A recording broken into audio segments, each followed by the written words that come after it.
समस्त विद्यार्थी बंधु माननकु मु दीपक आमर ऑनलाइन कार्यक्रम को स्वागत करुच्ची। आज आम तुम व्याकरण बहिर द्वितीय अध्यायर अणत्व विधि सत्व विधि और साधारण अशुद्धि ए विषय आलोचना करिबा। प्रथम आम पढ़ा अणत्व विधि। अणत्व विधि कौन बा यह शब्द मानकर किपरि प्रयोग करा जाए, आज ए विषय विस्तृत भाव आम आलोचना करिबा। चलतु प्रथमे किसी शब्द देइछि एठारे से गुडी को पढ़िबा। प्रथम एक नंबर देइछि कोन मदन दान दिन दीन मुन प्रसून फेन दैन्य। सबु पदरे कोन अछि शेष रे न व्यवहार होइछि, न न न सब गुडी करे। द्वितीय वाक्य देखो द्वितीय नंबर ऋण तृण मसृण जीर्ण विदीर्ण उत्तीर्ण कृष्ण प्राण अन्वेषण हितैषण। तृतीय देछि प्राण दारुण मार्गण दर्पण रुक्मिणी प्रयाण म्रियमाण रावण अपराह्न। ये सब गुड़ी देखिले आम प्रथम जो देथिला एक नंबर शेष कौन थिला नर प्रयोग होइतिला सब गुड़ी करे। द्वितीय और तृतीय नंबर रे कौन अछि णर प्रयोग होइछि, एपरि काहेकि होइछि से विषय आम आज आलोचना करिबा बा अणत्व विधि कौन आम आज भल भाव बुझिबा। एगुड़ आम जदि शब्द रूप गुड़ी को वर्णना करिबा, वर्ण रूप को आम विस्तृत भाव आलोचना करिबा, ताहले कौन देखिबा जे न गुड़ी कौन होइछि हमर जो सब कौन अछि स्वर वर्ण गुड़िक अ आ हर्षई दीर्घई उ दीर्घ उ ए ऐ ये सब गुड़िक परे सब कौन होइछि न गुड़िक व्यवहार करा जाइछि, न व्यवहार होइछि। हम देखिले सब गुड़िक प्रथम देखिबा। प्रथम धाड़ जो दिया जाइथिला शब्द गुड़ी को लक्ष्य कले जना जाए जे अकार आकार हर्ष इकार दीर्घ इकार हर्ष उकार दीर्घ उकार एकार ऐकार परे न हलंत अछि। कौन अछि एठरे न हलंत अछि। भाषा रे शब्द गुड़िक अविकल एहिपरि चलुछि माने भाषा रे आम जेतबेले फेन कहउछन्ती फेन को फेन दैन्य प्रसून मुन ये सब आम कौन भाषा रे आम व्यवहार करछन्ती माने एही शब्द गुड़िक न हलंत स्थान रे न होई परिबो नाही। एगुड़िक जेमिति भाषा रे चलुछि सेही परि भाषा रे चलिबो। तापर जो दुई नंबर धाड़ी रे दिया जाइथिला शब्द गुड़िक से गुड़िक आम वर्णना करिबा। देखो ऋण एठे कौन होइछि रु रु न हलंत अ। तापर कौन अछि तृण तृण कौन होइछि त हलंत आ रु न हलंत अ मिसी कौन होइछि तृण। मसृण केमिति होइछि म म होइछि कौन म हलंत अ मिसी म हला स हलंत रु श्रु न हलंत अण मसृण। जीर्ण तापर देछि विदीर्ण एगुड़ी सब कौन होइछि ए रु पर व्यवहार होइछि रु और र। हम देखिले एठी कौन तीनोटी शब्द रु पर व्यवहार होइछि अण तापर दुईटी शब्द रे र पर अण व्यवहार होइछि। एठी देखिले र हलंत न एठी देखिले कौन र हलंत न विदीर्ण रे जीर्ण रे कौन होइछि र परे अण व्यवहार करा जाइछि। तापर देखिबा उत्तीर्ण कृष्ण भाषण अन्वेषण हितैषण ये सब गुड़ी करे। प्रथम जो देछि उत्तीर्ण उत्तीर्ण कौन होइछि र परे अण न लागिछि र हलंत परे न लागिछि। एठी कौन होइछि कृष्ण रे स हलंत परे न हलंत लागिला बा स परे अण होइछि न हलंत आ अ मिसी कौन होउछि अण होउछि माने भाषण अन्वेषण हितैषण ये सब गुड़ी करे कौन होइछि स पर ही कौन लागिछि अण व्यवहार करा जाइछि। माने आमे एथुर कौन बुझिले जे गोटिए पदरे बा एक पद मध्य रे र रु आ स हलंत परे न हलंत थिले कौन हुए अण व्यवहार करा जाए। म कौन बुझिले एक पद मध्य रे रु र आ स हलंत परे न हलंत जदि थाए ताहले एठारे कौन हुए अण हुए। एटा होछि कौन दुई नंबर विधि मन रखिया पड़िबो। एबे हम तृतीय धाड़ शब्द गुड़ी को अनुध्यान करिबा। ତୃତୀୟ ଧାଡ଼ିରେ ସବୁ ଦେଇଥିଲା କ'ଣ? ପ୍ରାଣ, ଦାରୁଣ, ମାର୍ଗଣ, ଦର୍ପଣ, ରୁକ୍ମିଣୀ, ପ୍ରୟାଣ, ମ୍ରିୟମାଣ, ରାବଣ, ଅପରାହ୍ନ ଏସବୁ ଗୁଡ଼ିକ ଦେଖିବା। ପ୍ରଥମେ ପ୍ରାଣ।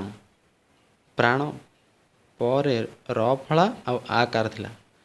ପ ହଳନ୍ତ ର ହଳନ୍ତ ଆ ମିଶିଲେ କ'ଣ ହେଉଛି? ପ୍ରା ହେଲା। ଣ କେମିତି ହେଉଛି? ନ ହଳନ୍ତ ଆଉ ଅ ମିଶିଲେ ଣ ହେଲା। ଏଠି କ'ଣ ହେଇଛି? ଆ ପରେ ନ ଅଛି। ଆ ପରେ ଆ ହେଉଛି ଗୋଟେ କ'ଣ? ସ୍ୱରବର୍ଣ୍ଣଟେ। ଆ ପରେ କ'ଣ ଲାଗିଛି? ନ ବ୍ୟବହାର ଅଛି। କିନ୍ତୁ ଏଠି ଉଚ୍ଚାରଣ କ'ଣ ହେଲା? ଣ ହେଉଛି। ପ୍ରାଣ ଣ ଣ ଶେଷରେ ଲାଗିଛି। ଦାରୁଣ ଉ ପରେ ସ୍ୱରବର୍ଣ୍ଣ ଉ ପରେ ବି ନ ଅଛି। ତେଣୁକରି ଏଠି କ'ଣ ହେଇଛି? ଣ ହୋଇଛି। ମାର୍ଗଣ ଏଠି କ ବର୍ଗର ଗ ହଳନ୍ତ ପରେ ନ ଅଛି। ଏଠି କ ବର୍ଗର ଗ ବର୍ଗ ଅଛି ଆମର ମାନେ କ ବର୍ଗ, ଚ ବର୍ଗ, ଟ ବର୍ଗ, ତ ବର୍ଗ, ପ ବର୍ଗ ଏମିତି 5ଟି ବର୍ଗ ଅଛି ମାନେ। ଏଠି ଦର୍ପଣ ଦେଇଛି। ଦର୍ପଣରେ କ'ଣ ଅଛି? ପ ପରେ ପ ବର୍ଗର ପ ହଳନ୍ତ ପରେ ଏଠାରେ କ'ଣ ହେଇଛି? ନ ଅଛି। ତାପରେ ସେମିତି ରୁକ୍ମିଣୀରେ କ'ଣ ହେଇଛି? ପ ବର୍ଗର ମ ହଳନ୍ତ ପରେ ନ ଅଛି। ସେମିତି ପ ବର୍ଗର ପ ହଳନ୍ତ ପରେ ନ ଅଛି। ପ ବର୍ଗର ମ ହଳନ୍ତ ପରେ ନ ଅଛି। ଆଉ କ'ଣ ଦେଇଛି? ଅନ୍ତସ୍ଥ ବର୍ଣ୍ଣ ୱ ପରେ ନ ଅଛି।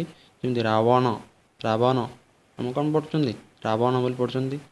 ରାବଣ। ଅପରାହ୍ନ ହ ହଳନ୍ତ ପରେ ନ ଅଛି ଏଠାରେ।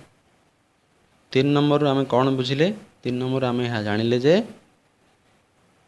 ରୁ ର ସ ର ଠିକ୍ ପରେ ନଥିଲେ କିମ୍ବା ସ୍ୱରବର୍ଣ୍ଣ କ ବର୍ଗ କ ହଳନ୍ତ, ଖ ହଳନ୍ତ, ଗ ହଳନ୍ତ, ଘ ହଳନ୍ତ ଆଉ ଉ ଆଉ ପ ବର୍ଗର 5ଟି ବର୍ଣ୍ଣ ଆଉ ଜ ହଳନ୍ତ, ୟ ହଳନ୍ତ, ୱ ହଳନ୍ତ, ହ ହଳନ୍ତ ପରେ ନ ହଳନ୍ତ ଥିଲେ ସେଠାରେ କ'ଣ ହୁଏ?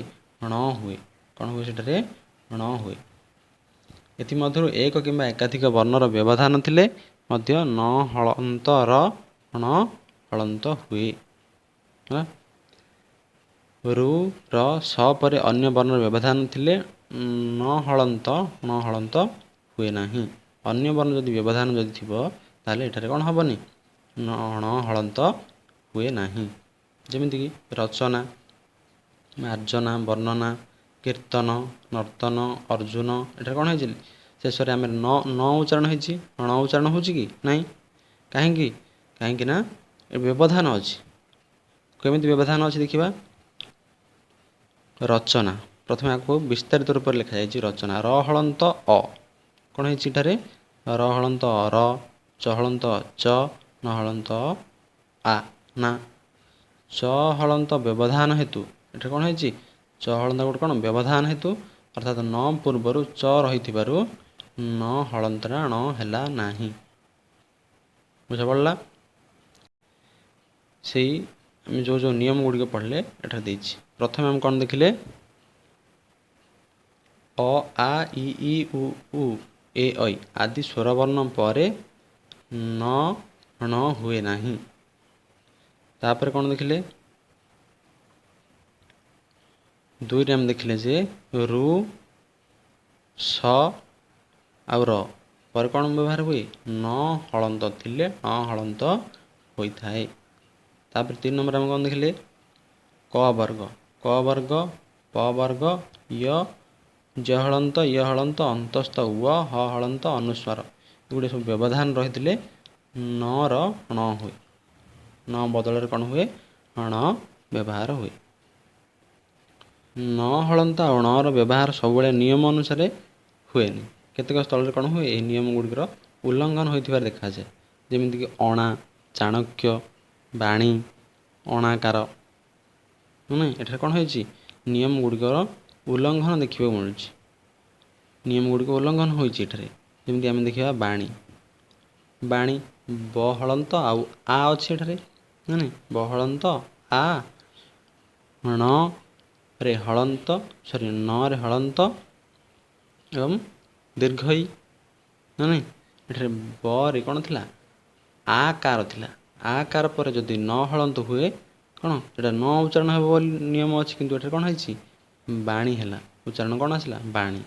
बीणा दीर्घ इकार अच्छी तापर ण होगला बेणी ए अच्छी बहलंत आउ ए अच्छी बे ण ये कौन है ण उच्चारण हो बेणु होगला ये मणि अ अच्छी तापर न रे हलंत अच्छी किंतु एठारे उच्चारण हो कौन मणि ये कौन हो किसी व्यवधान अच्छी बा नियमर किसी उल्लंघन अच्छी पद मध्य न स्थान ण होगाकू णत्व विधि बोली कहुए णत्व विधि क्या कहुए मन रख पद मध्य न स्थान ण होगाकू णत्व विधि बोली कहुए रु र स परे न थिले ण हुए एवं क वर्ग प वर्ग ज य व ह व्यवधान थिले मध्य कौन हुए नर ण होता है णत्व विधि आम छाड़े तापर देखा